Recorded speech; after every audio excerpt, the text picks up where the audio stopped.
벌어졌다. 트랜스퍼마크트에서 발표한 올해 선수 몸값에서 일본 선수들이 한국 선수들을 뭉개버렸다. 일본은 쿠보가 6천만 유로로 김민재와 같은 몸값을 기록했으며 미토마가 손흥민과 같은 5천만 유로를 기록했다. 올해 작년 미토마의 기록을 전반기 만에 뛰어넘은 황희찬은 미토마의 반에도 못 미치는 2,200만 유로를 기록하고 있으며 PSG에서 주전 미드필더로 뛰는 이강인 역시 2,200만 유로로 쿠보의 3분의 1값에 불과했다. 이외에도 아이아탑 25위까지 일본 선수들이 무려 18명이 포진 80% 가까이 아시아 선수 순위를 싹쓸이했다. 냉정히 생각해보자. 미토마는 지난 한 시즌 반짝했다. 나이도 이제 27이 된다. 황희찬과 한 살 차이이다. 작년 7골을 넣었으며 현재 전반기 만에 8골을 넣고 있는 황희찬에 못 미치고 유럽에서 100골을 넣고 있는 황희찬과 유럽 커리어는 비교도 안 된다. 쿠보 역시 6골을 넣었지만 레알 소시에다드란 중형 클럽에서 이고 현재 지지부진하다. 하지만 불과 1년 만에 레알 소시에다드 이적료였던 86억에서 10배가 치솟았다. 과연 일본 선수들이 이렇게 높은 평가를 받는 이유가 뭘까? 마치 브라질 프리미엄처럼 일본 선수들에게 특별한 이유가 있어서 조금만 활약하면 몸값이 천정부지로 치솟는 것일까? 이유는 간단하다. 일본이기 때문이다. 요사이 한국은 일본을 뛰어넘었다. 일본 경제가 끝났다 말들 하지만 일본은 한국과 비교가 안 될 정도로 엄청난 베이스를 가지고 있는 나라이다. 그들의 경제력은 미국, 유럽 축구, 야구, 음반시장 등등 세계 곳곳에 안 미치는 곳이 없다. 고고학, 물리학, 생물학 등등 모든 학문 분야에도 위에서 쭉 내려가다 보면 탑5 안에 일본이 안 들어있는 곳이 없다. 한마디로 일본은 오래된 선진국이고 지금도 세계 3위의 경제대국이다. 유럽 축구 시장의 수많은 스폰서 중 일본 기업들이 득실되고 트랜스퍼마크트 같은 축구 산업 전반에 막대한 영향력을 끼치고 있다. 즉 조금만 일본 선수들이 잘하면 이들을 띄우기에 정신이 없는 게 전 세계 스포츠 시장이라 해도 과언이 아니며 한국 선수의 마케팅적인 가치는 일본 선수들과 비교한다면 조족지혈이다. 하지만 그렇다고 해도 한국 선수들의 미래에 대해 걱정할 건 없다고 본다. 세계 2위의 음반 시장을 가지고 있는 일본이지만 일본엔 BTS나 블랙핑크가 없다. 세계적인 축구 강국이 되려면 현재 일본처럼 100명이 넘는 선수가 유럽에 진출해 그냥 저냥 괜찮은 정도의 선수여서는 택도 없는 일이다.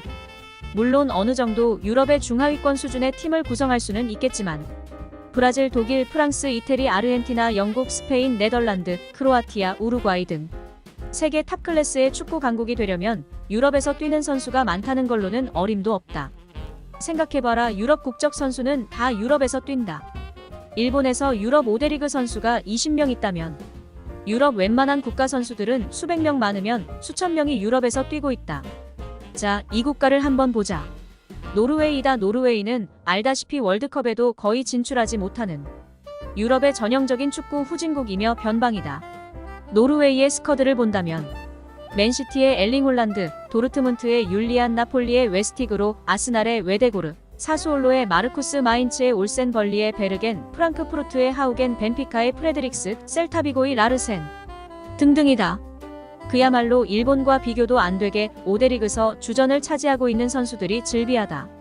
하지만 노르웨이가 월드컵 8강에 들었나? 유로에서 결승에 올랐나? 아니다. 노르웨이는 월드컵에도 못 나오는 유럽의 약체팀이다. 또 다른 팀을 한번 살펴보자. 우리는 2010년 월드컵에 8강에 들었다. 두 번째 경기에 아르헨티나와 싸우게 되었는데 난 우리의 자랑스러운 박지성의 몸값이 그래도 아르헨티나 팀 선수들과 비교해도 중간은 될 줄 알았다. 하지만 실제로 당시 메뉴에서 나름 맹활약하고 있던 박지성의 몸값은 피치 위에 있던 아르헨티나 선수들과는 비교도 안 되었고 겨우 벤치에 앉아있는 선수 중 최하위의 두세 명과 비교할 수 있을 정도였다. 당시 아르헨티나 선수단은 클럽을 소개할 필요도 없이 이름이 곧 명함이다. 니콜라스 오타멘디, 벨레스 사르스필드, 마르틴 데미켈리스, 바이에른 뮌헨, 월터 사무엘 인터 밀란, 가브리엘 에인세 마르세유, 니콜라스 브루디소에이에스 로마, 아리엘 가르체콜론, 클레멘테 로드리게스 에스투디안테스, 하비에르 마스케라노, 막시 로드리게스 이상 리버풀, 후안 세바스티안 베론 에스투디안테스, 앙헬 디 마리아 벤피카, 하비에르 파스토레 팔레르모, 마리오 볼라티 피오렌티나, 호나스 구티에레스 뉴캐슬, 리오넬 메시 바르셀로나, 곤잘로 이구아인 레알 마드리드, 카를로스 테베스 맨체스터 시티, 디에고 밀리토 인터 밀란, 세르히오 아구에로 아틀레티코 마드리드, 마르틴 팔레르모 보카 주니어스 등등이다. 이 팀이 월드컵 우승했냐고? 아니다. 8강에서 주저앉았다. 우리와 작년 월드컵에서 붙었던 포르투갈을 볼까?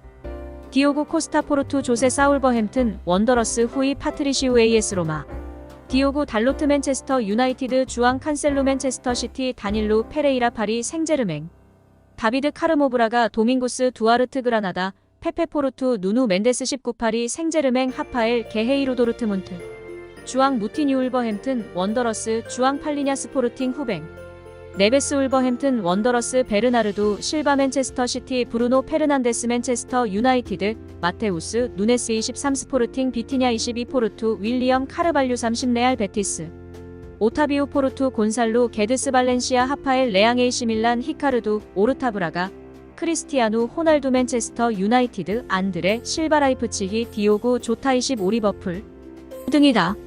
포르투갈이 결승에 올랐나? 크크. 정리하자면 선수단 전부가 손흥민, 김민재 수준이어야 세계적인 축구 강국이 되는 것이지. 일본처럼 유럽에 거시기하게 걸쳐놓은 선수들이 100만 명 있어도 아무 소용이 없다는 뜻이다. 단지 아시아에서는 경쟁력이 있을 뿐이다. 일본 선수들은 가가와, 미토마 토미야 스타케이로 등등처럼 EPL에 와서 크게 성공한 선수가 없다. 다 비실비실 부상으로 신음하다 퇴출되었다. 축구는 야구와 달리 가장 훌륭한 기술은 피지컬이다. 몸을 상대와 부딪히는 피지컬이 안 되면 성공하기 어려운 게 축구다. 일본이 독일도 이기고 터키도 이기지 않았나? 라고 말하지만 현 감독 모리야스는 손흥민이 뛰었던 2018년 아시안게임은 물론 그전 청소년 대표부터 무려 11년 동안 일본 연령별 대표부터 계속해서 일본 대표팀을 지도해왔다. 한마디로 일본의 현 선수들은 초등학교 때부터 모리야스가 감독이었고 현재 조직력이 최고조에 올라와 있는 팀이다. 월드컵이 끝나고 어수선한 다른 유럽 팀들과 달리 10년 동안 한솥밥을 먹고 같은 축구를 해온 일본이 좋은 결과를 내는 건 당연하다. 한마디로 일본 따위를 겁낼 필요도 없고 따라할 필요도 없다. 현재 베트남을 맡고 있었고 2002년 월드컵에 일본 감독을 맡았던 필립 투루시에는 브라질 월드컵을 앞두고 일본과의 평가전을 이긴 후 한국과 맞붙게 된 튀니지에 이렇게 이야기했다. 한국을 일본과 비슷하다고 생각하면 큰 코 다친다. 한국은 일본보다 훨씬 크고 피지컬적으로 강하다.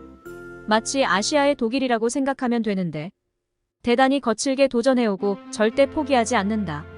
라고 평가했다. 난 이게 한국 축구의 모토가 돼야 된다고 본다. 그런 면에서 클린스만이 재택근무를 하건 노트북 근무를 하건 독일 축구를 이식하는 게 한국에 가장 맞다고 본다. 왜 우리가 유럽에서도 피지컬적인 약점을 커버하기 위해 만들어진 남부 유럽 스페인의 티키타카를 따라해야 하나? 어설프게 티키타카를 따라하다 죽을 쓰고 있는 현재 독일 대표팀의 꼬라지를 반면교사로 삼아야 한다. 독일 축구는 피지컬적으로 강하고 기술도 어느 정도 갖추고 있으며 절대 포기하지 않는 강한 투지와 정신력, 독일 전차군단이라고 할 만큼 톱니바퀴 같은 조직력 등 많은 걸 갖추고 있다. 이러한 독일 축구가 가장 잘 발현된 팀 중 하나가 90년대 클린스만이 있던 독일 대표팀이며 이러한 트렌드를 그대로 계승하고 있는 게 클린스만의 축구이다. 물론 다소 구닥다리 같은 구석이 있긴 하지만 피지컬적이고 직선적이고 빠른 축구는 한국에 잘 맞는다고 본다. 또 현재 재능 있는 많은 선수들이 유럽에 어릴 적 나가고 있다. 아마 5년 후 정도면 이들 중 만개한 선수들이 많이 나타나서 한국 스쿼드의 손흥민, 김민재급의 선수들이 즐비한 날이 와서 쪽발이 따위와는 아무도 비교하지 않는 날이 올 거라 확신한다.